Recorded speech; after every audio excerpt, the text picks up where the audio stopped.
Mesdames et messieurs, bonsoir. Merci de suivre Comex Actu. Deuxième jour de manifestation contre la présence inutile de la mission de l'Organisation des Nations Unies pour la stabilisation de la RDC fait état de 5 morts et plusieurs blessés. La question relative à la fermeture de cette mission demeure d'actualité. Suivez.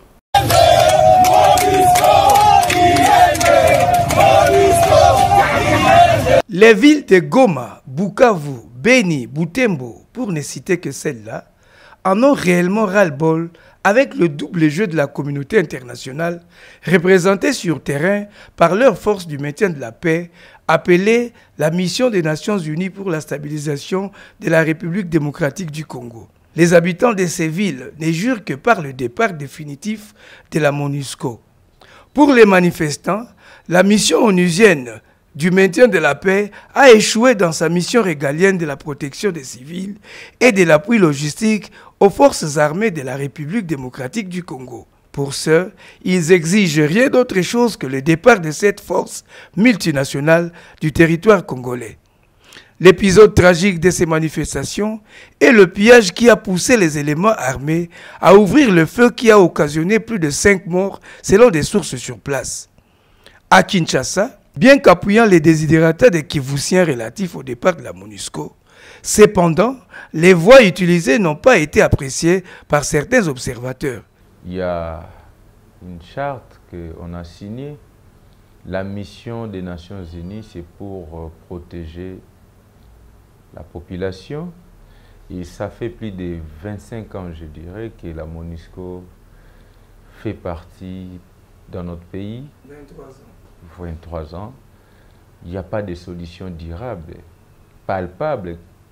Alors, nous étant pays démocratique, nous avons l'obligation par rapport aux textes légaux de se manifester.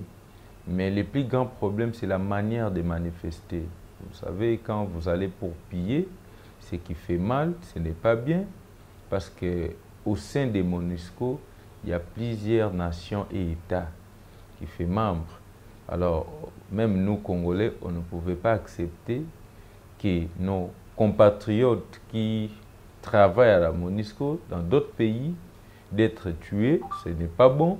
Mais moi, je suis de pair avec tous les Congolais qui disent non à la MONUSCO, ou soit carrément de changer sa manière de faire les choses beaucoup plus dans notre pays. Parce que chaque jour, on perd des Congolais, des milliers. En tout cas, il n'y a pas de solution au niveau de la communauté internationale. Étant fils du pays, nous avons aussi l'obligation de se prendre en charge. C'est pourquoi nos confrères de l'Est du pays ont pu manifester. Parce que les premières personnes qui sont vraiment touchées, c'est eux qui vivent là-bas à l'Est, qui vivent les massacres, la situation sécuritaire. Moi, personnellement, je leur soutiens par rapport à la manière de faire les choses. Les Congolais en ont marre de la guerre à l'Est de la RDC. Que le départ de la MONUSCO marque une étape décisive qui doit aboutir à une paix durable. La Cour d'appel du Nord Ubangi a confirmé l'élection du gouverneur Malo Mobutu. Cette plus haute instance judiciaire provinciale l'a fait savoir à travers son arrêt rendu public ce mardi 26 juillet 2022. Le point avec Bénédicte Kakouba. C'est au cours d'une audience publique présidée par son premier président Franck Ibimana que la Cour d'appel du Nord Ubangi a rendu son arrêt confirmant l'élection du gouverneur Malo Mobutu à la tête de cette province. C'est donc sans surprise que la Cour d'appel a confirmé son élection, d'autant plus qu'aucune requête en annulation n'a été déposée auprès de cette juridiction. Malo Mobutu, rappelons-le, a été accrédité de 11 voix sur 18 votants dans ces marathons électoraux organisés le 12 juillet dernier par la CENI. Membre de l'Union sacrée de la nation, il remplace à ce poste le gouverneur Nzege Koloke Isato qui avait démissionné de ses fonctions. Arrestation ce mardi 26 juillet 2022 du secrétaire national en charge de la communication et médias du PPRD, Jimmy Kitenge, alors qu'il devait participer à une émission sur une chaîne de télévision de Kinshasa. Indigné, le PPRD appelle à la libération sans condition de son secrétaire national. Suivez tour à tour Papimbaou et Papintamba, tous deux communicateurs du PPRD, au micro de Kelly Kimbia. Aujourd'hui, on doit arrêter les gens d'une manière cavalière. Kitenge a quitté chez lui à la maison pour tourner l'émission. Comme ils étaient déjà informés de son déplacement, il a été pris en charge depuis chez lui à la maison jusque là où il devait tourner l'émission. Il arrive là-bas, il a vu un motard là, bloquer sa voiture et il descend pour s'enquérir de la situation. Directement, il y a des agents non identifiés, brutaliser notre frère, lui donner des coups impossibles. Et il se retrouve mignoté et se met dans un véhicule qu'on ne maîtrise pas, destination inconnue. Jusqu'à ce jour, on n'arrive pas, jusqu'à ces heures ici, on n'arrive pas à identifier, il est encore où. Nous demandons simplement la liberté sans condition de notre camarade Jimmy Kitenge, qu'il soit libéré. Lorsqu'on est en train de dénoncer, s'il y a le son des cloches opposant de notre son, il faut venir sur le droit de réponse. Mais ce qui n'est pas le cas de ce que nous sommes en train de vivre. Le régime finissant ici, on était déjà informé, on aurait appris qu'il y avait une réunion qui s'est complotée contre nous pour nous éliminer physiquement, nous les kabylistes, étant communicateurs de Kabila. Mais aujourd'hui, nous avons constaté avec regret le matraquage, non seulement Jimmy Kitenge, nous tous, aller même au-delà pour aller contacter même des bailleurs, de certains communicateurs, pour les déstabiliser même en termes de loyer. Je pense qu'aujourd'hui c'est décevant. Nous exigeons la libération de notre camarade Jimmy Kitenge sans condition. Qui pose ces gens en date? Ce sont des gens qui hier nous avaient fait croire qu'ils étaient des démocrates et qui se sont plaints plusieurs fois des actes qui en réalité n'étaient que dans leurs propres imaginations. Devons-nous l'appeler d'hypérie? Devons-nous l'appeler... se moquer des gens ou quoi. Mais il y a une chose, je me positionne comme Zola dans l'affaire Dreyfus. Zola ne s'est pas plaint, Zola a accusé. Je les accuse devant l'histoire et je tiens quand même à les préciser que les ténèbres dans la vie ne règnent pas toujours. Et les ténèbres ne régneront pas toujours. Nous apprenons qu'il est là où les cachots devaient être fermés dès les premiers jours que le chef de l'État devait accéder au pouvoir. C'est du moins ce que nous apprenons. Il circule depuis un certain temps dans les réseaux sociaux un élément sonore faisant état d'une pratique de trafic des organes dans un milieu de la ville de Kinshasa. Après avoir mené 2 investigations, le commissaire provincial de la police-ville de Kinshasa informe l'opinion que rien de ce qui est dit dans cet audio est vrai. Suivez. La police demande la rumeur sur un prétendu trafic des organes humains dans les hôpitaux de Kinshasa.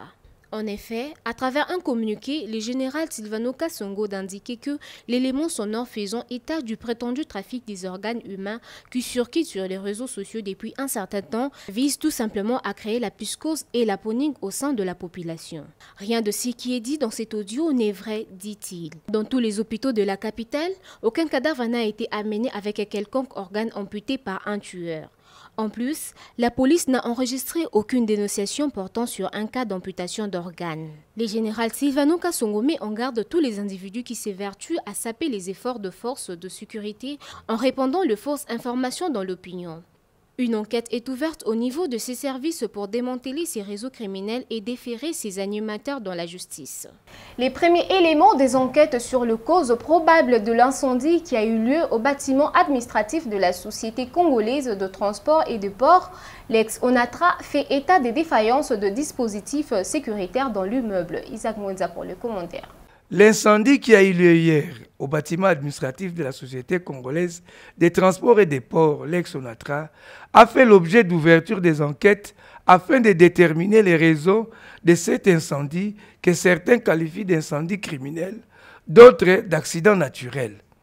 Bien que curieusement, c'était des étages qui abritaient des dossiers financiers qui ont pris feu, effaçant ainsi toutes les traces relatives à un quelconque audit dans l'avenir. Sur le plan sécuritaire, les investigations ont établi l'insuffisance des mesures et dispositions sécuritaires que l'on devait rencontrer dans un bâtiment administratif public. L'absence de signalisation de sécurité et des dispositifs anti-incendie et l'absence d'un service spécialisé de surveillance, de prévention et de protection des infrastructures. Ajoutez à cela les manques d'extincteurs pouvant éteindre le feu. Aussi, les circonstances qui ont entouré le déclenchement de ces feux par les témoins interrogés à ces sujets a poussé à crever l'abcès afin d'établir la vérité. Car la question que l'opinion se pose et relatives aux causes de cet incendie. S'agit-il d'un accident ou d'un incendie criminel? À l'heure actuelle, il serait allé vite en besogne de dire qu'il s'est agi d'un incendie criminel. De nouvelles restrictions pour de motocyclistes à Kinshasa imposées par le gouverneur de la ville suscitent de réactions du côté de ces conducteurs moto appelés communément Wewa. Kelly Kembien a recueilli leurs réactions au sujet de la mesure interdisant leur accès à Gombe. Suivez. Cette mesure portant interdiction aux taxis-motos d'accéder à la Gombe, qui date de 2019, a été rappelée le 22 juillet 2022 par le gouverneur de la ville de Kinshasa, Gentini Ngobi Lambaka. Le conducteur de taxi-moto dispose de 20 jours pour se conformer à cette norme. Ces nouvelles restrictions ne font pas l'unanimité du côté de ce qu'on a communément appelé Wewa. Papa, nalanda qui communiqué wana, nalanda qui interview à ministre Mbokoso. Parmi les conditions à Zopesa, nayoki liboso, alobike, ba motard to se faire justice. Et là, on doit comprendre, biso to se faire justice. Mais tu constates que l'État a protégé Kabisoté. Bon, tant que l'État a protégé, tu ne peux pas te laisser faire. Raison pour laquelle tu se constituera peine à un groupe, il y a autodéfense, tu dois se défendre. Personne ne plaide pour nous. Les lois qui ont un problème, ils ont attaqué à Salimabe. Au moment directement, les gens ont condamné à Moutamoto. Alors, l'État a zalandé naître. Il y a mis balé à Zolo qui moto et na Gombete. Ba raison efficace, de éviter légal scientifique les autres que moto et na Gombezani. Exacté. Au Pekisi moto en même temps de manière masquée à créer une organisation ba Lambano, ba Anamo, ba organisation belé bimoto. To yebi ke yenda zo pesa signature. Azali boso. Bango ba kotaka. Ba soda na ba soda ba militaire ba nini bango ba kotaka Gombe. Biso ba misusu to kotate. Bazo ba mesure wana ezala pour tous les Congolais. Nazo mona ba association combien bela ya ba gilet. Lata gilet. So lati gilet nde Cotiville. Ok, ko boule na ville ozu ba 20 000 ba 30 000. Biso na cité to kotate parce que association Yumbie na Kinshasa na ba tetel. Biso non to s'impliquer na makambwana. Toza ba responsable. En plus naza intellectuel de naza boy. Soko bimise mibeko po basale lango bimisango na voie normale. Biso tozo senga ngobile a réagir d'une manière responsable. Biso tokoboye mibeko na yete toza na se ya mibeko na mais atala pe toza na bacha a rentrée scolaire yango. Tolingi toko saba na ba classe. Ayebi yango combien ba congolais ba kena hôtel de ville po basenga ngobile misala a réagir. Combien de personnes? Il est impérieux de mettre de l'ordre du côté des motocyclistes à Kinshasa, car ces derniers sont régulièrement accusés à tort ou à raison de plusieurs actes répréhensibles et d'être à la base de plusieurs cas d'accidents de circulation souvent mortels. L'ignorance du code de la route étant la cause principale de cette situation malheureuse. En santé, comment doit s'habiller une femme enceinte pour éviter les risques pour le bébé? À cette question, José Kaembe a interrogé Madame Lavi Gondina. Elle est chargée de la consultation prénatale au centre Bomberger. La femme enceinte doit éviter de hauts talons, aussi des habits serrés, dit-elle. Suivez. La grossesse, c'est aussi une nouvelle silhouette avec de formes et de changements. Cette période si particulière s'accompagne inévitablement d'un changement de garde-robe, que nous le voulons ou non. Ceci pour éviter les risques pour le bébé. Les habits des femmes enceintes ne doivent pas serrer le ventre ni les jambes. Ils doivent être confortables portés aussi bien debout qu'assis. Une fois que tu continues le deuxième trimestre, et ça trimestre il y a développement, il y a moins. Et ça trimestre, il y a marqué, c'est que non, maman, au fungola libumu, c'est-à-dire elamba ezala serré, ceinture na yo ezala serré, et puis surtout nini comment on appelle ça, même ba chaussures na yo orolata ezala ya talon moulaïté. Outre les habits, les chaussures à talons aigus sont à éviter durant la période de la grossesse car elles modifient le maintien, raccourcissent le muscle du mollet et rajoutent une pression supplémentaire au niveau de dos et de genoux. Durant la grossesse, le gain de poids et les changements hormonaux ont un impact incommensurable sur le corps. Lavi Gondiwa est chargée des consultations prénatales au centre Bomberger.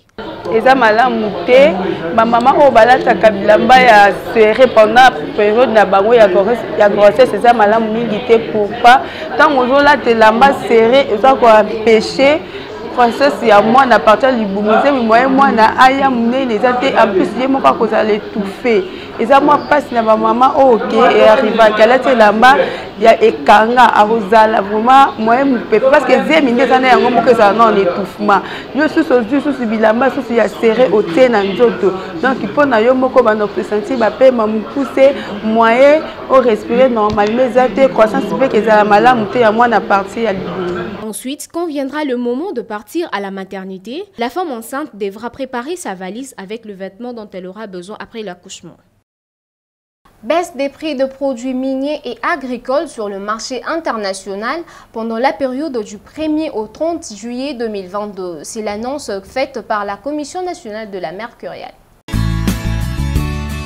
Les tendances de valeur de base des produits miniers allant de la période du 25 juin au 30 juillet 2022 se présentent comme suit. La majorité des produits miniers sur le marché international observe une tendance baissière selon la Commission nationale des mercuriales. La tonne du cuivre se vendra à 7 237,5 $ contre 7 576,5 $ américains. La tonne du cobalt passe de 59 741 $ contre 53 749 $ américains.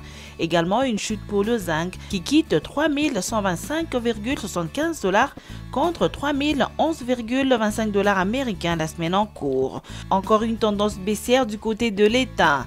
La tonne coûtera 25 021,25 $ contre 25 821 $ américains de la semaine écoulée. L'or avec sa tendance baissière chute de 55,35 $ américains. L'argent passe de 55,96 $ contre 55,35 $ américains le kilo. Seul le Tantal observera une stabilité pendant cette période. Le kilo du Tantal se vendra à 410 $ américains. Du côté des produits agricoles et miniers forestiers, pour la même période, les deux cafés se sont bien comportés sur le marché international selon la Commission nationale des mercuriales. Le kilo du café Robusta passe de 1,97 $ à 1,99 $ américains. L'Arabica également observe une tendance haussière. Le kilo passe de 3,90 $ à 4,7 $ américains. Le cacao aussi observe une tendance haussière. Le kilo passe de 1,14 $ à 1,19 $ américains. Seul le caoutchouc qui observera sa stabilité et coûtera 82 $ américains le kilo. Le reste des produits agricoles observera une tendance baissière. Le papaïne se vendra à 17,23 € le kilo, l'écorce de quinquina à 2,1 € le kilo, la poudre de totakina à 58,80 € le kilo, le sel de quinine à 99,96 € le kilo, le Rowolfia quittera 1,70 € contre 1,67 € le kilo. Voilà tout pour cette mercuriale. La mercuriale vous est proposée par le ministère du Commerce extérieur. Prenons à présent connaissance de tendances de valeur semestrielle de la mercuriale de bois allant de la période du 1er mai au 31 octobre 2022 avec Kokongobé. Les tendances semestrielles de la mercuriale des bois allant de la période du 1er mai au 31 octobre 2022 se présentent comme suit. Le grume d'Afromosia observera le prix de 384,33 € pour la qualité marchande le mètre cube, 338,36 € pour la qualité standard le mètre cube et 303,94 € pour la qualité bois courant le mètre cube. Le grume du bois Sipo observera le prix de 271,26 € pour la qualité marchande le mètre cube, 255,21 € pour la qualité standard le mètre cube et 211,75 € pour la qualité bois courant le mètre cube. Le grume du bois Wenge, autrement appelé bois noir, se vendra à 400,82 € pour la qualité marchande, 358,92 € pour la qualité standard le mètre cube et 316,75 € pour la qualité bois courant le mètre cube.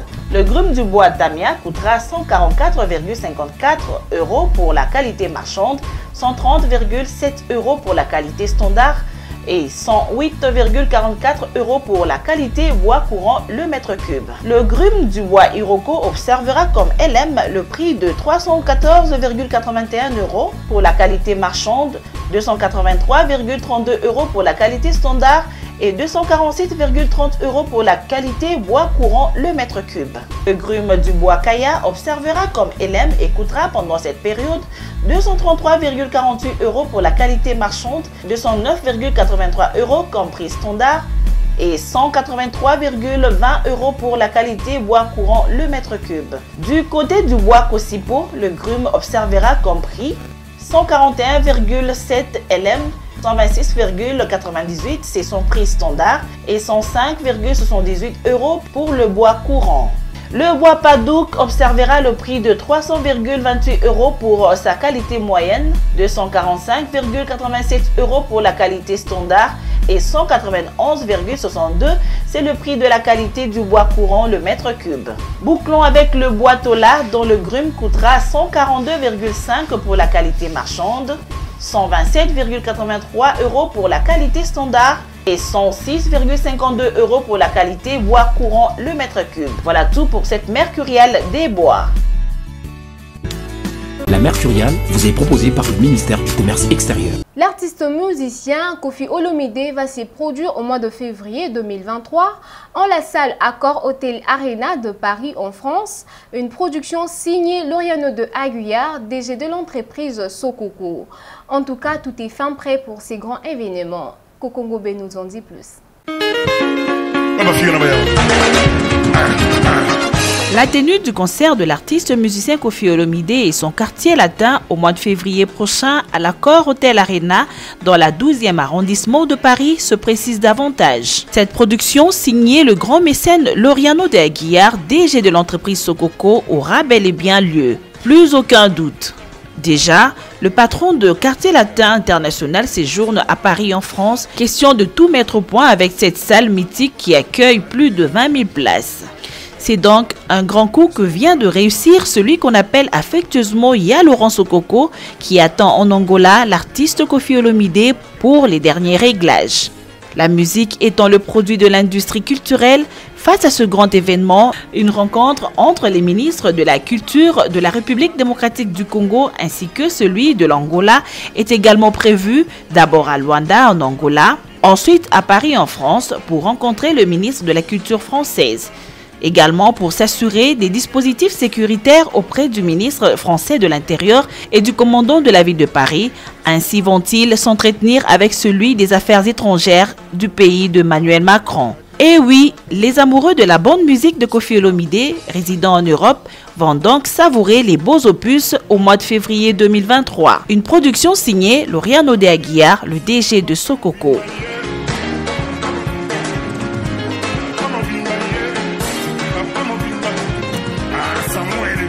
C'est la fin de cette édition, mesdames et messieurs. Merci de nous avoir suivis et merci à l'équipe technique. Bonsoir.